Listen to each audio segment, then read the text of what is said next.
আমরা বলেছি এই রায় বাংলাদেশের আগামী প্রজন্মের জন্য এমন একটি দৃষ্টান্ত হয়ে থাকবে যেখানে বাংলাদেশের গণতন্ত্র, বাংলাদেশের সার্বভৌমত্ব, বিচার বিভাগের স্বাধীনতা, আইনের শাসন, বাংলাদেশের মানুষের মৌলিক অধিকার এই সবগুলো নিশ্চিত করার ক্ষেত্রে এই রায় একটি অনন্য দলিল হিসেবে থাকবে।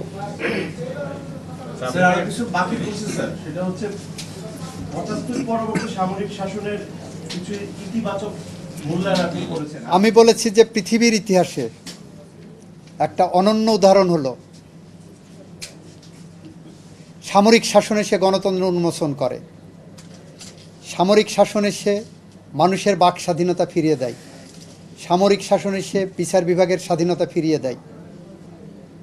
বাংলাদেশে গণতন্ত্রের নামে ওই সময় এবং এই সময়ে মানুষ হত্যা হয়েছে, গুম হয়েছে, সংবাদপত্রের স্বাধীনতা হরণ হয়েছে, কার্টুনিস্ট মুস্তাকদের মতো মানুষকে ধরে নিয়ে যে কারাগারে হত্যা করা হয়েছে। আমি বলেছি সুতরাং কোনটা বেশি ইম্পর্ট্যান্ট, ডেমোক্রেসি না সিস্টেম? আমার কাছে democracy more important than anything else. সেইটা বলতে যে আমি পাকিস্তান সুপ্রিম কোর্টের একটা রায় আছে দোসর মামলা হিসেবে পরিচিত।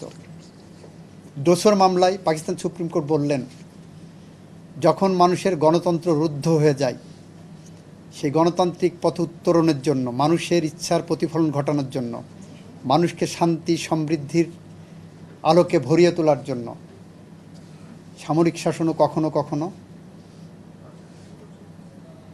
অ্যাকসেপ্টেড হতে পারে। সেখানে বলা হয়েছে কখনো কখনো রেভলিউশনের মাধ্যমে যে উত্তরণ, সেই উত্তরণে রেভলিউশনের ফোর্স যেটা নির্ধারণ করবে সেটাই ল। কত কথা তো বললাম।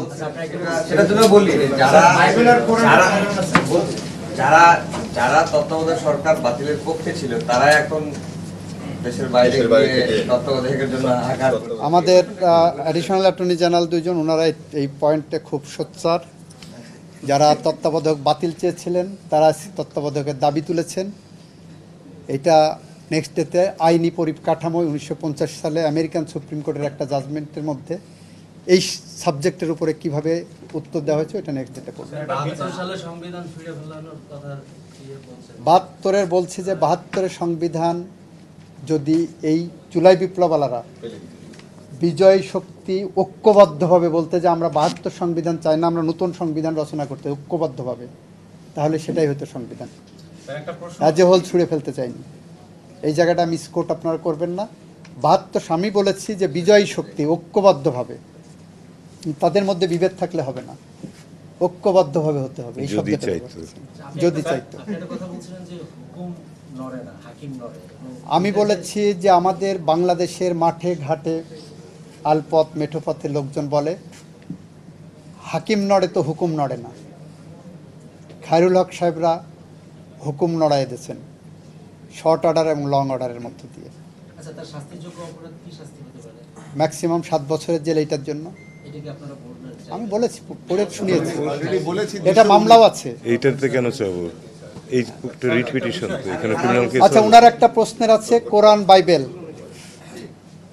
আমি বলেছি যে আমরা বলেছি সংবিধান একটা অর্গানিক ডকুমেন্ট, এটা গ্রো করে, এটা এক্সপ্যান্ড করে, এটা ইন্টারপ্রিটেড হয়, এটা বিভিন্ন রকমভাবে আপনি উপস্থাপিত হয়। কোরআন কিংবা বাইবেল কেউ পরিবর্তন করতে পারবে না, সংবিধান পরিবর্তনযোগ্য। এটাও বলেছি যে আপনি আজকে সংবিধানের যে অ্যামেন্ডমেন্ট বললেন, সেই অ্যামেন্ডমেন্টকে যদি আপনি বলে দেন তত্ত্বাবধায়কে ফিরে গেলাম, সেটাই যে অ্যাবসোলুট তাও না। এটাও জনগণ চাহিদা অনুসারে, জনগণ যদি মনে করে যে এইটাতে তার ভোটাধিকার নিশ্চিত হচ্ছে না, জনগণ ইচ্ছা করলে ওর বিরুদ্ধে সংগ্রাম করতে পারবে।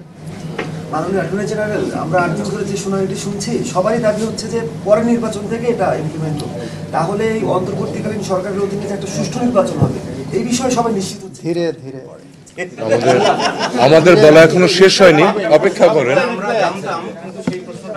আপনাদের, আমরা পীর পয়গম্বর না, বাট আপনাদের সাথে চলাফেরা করতে যেয়ে আপনাদের মনের ভাষা কিছুটা বুঝি।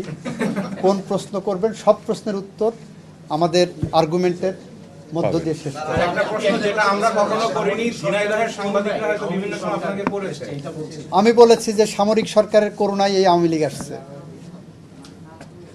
৭৪-এর 25শে জানুয়ারি ৪র্থ সংশোধনের মাধ্যমে বাংলাদেশের আওয়ামী লীগের নিষিদ্ধ রাজনৈতিক দল হিসেবে ঘোষিত হয়েছিল আওয়ামী লীগ। স্যার, একটু ভিন্ন প্রসঙ্গে একটা প্রশ্ন করতে চাই, যেটা আমরা জানতাম কিন্তু কখনো এই টেবিলে আপনাকে আমরা প্রশ্ন করিনি। ঝিনাইদহের সাংবাদিকরা হয়তো করেছে। আজকে একটু যেহেতু আলোচনায় আছে নমিনেশন দিয়ে বিএনপি, যদিও ভিন্ন প্রসঙ্গ, না, ভিন্ন আমরা বলেই নিচ্ছি স্যার, সেটা আপনি ঝিনাইদহে আজকে গেলে কালকে আপনাকে এই প্রশ্ন সেখানে করবে আমাদের সহকর্মীরা। সেটি হচ্ছে ওই আসনটি এখনো আরো অনেক আসন ফাঁকা। আমি ভোট করব, আমি নমিনেশন ওখানে চেয়েছি, আমি ভোট করব। আমি অ্যাটর্নি জেনারেল হিসাবে আছি এখনো, আমার অ্যাটর্নি জেনারেল পদ ছেড়ে যেয়ে আমি ভোট করব। যখন সময় আসবে তখন করব। নমিনেশন পাচ্ছেন? আমি আমি আশাবাদী। হ্যাঁ,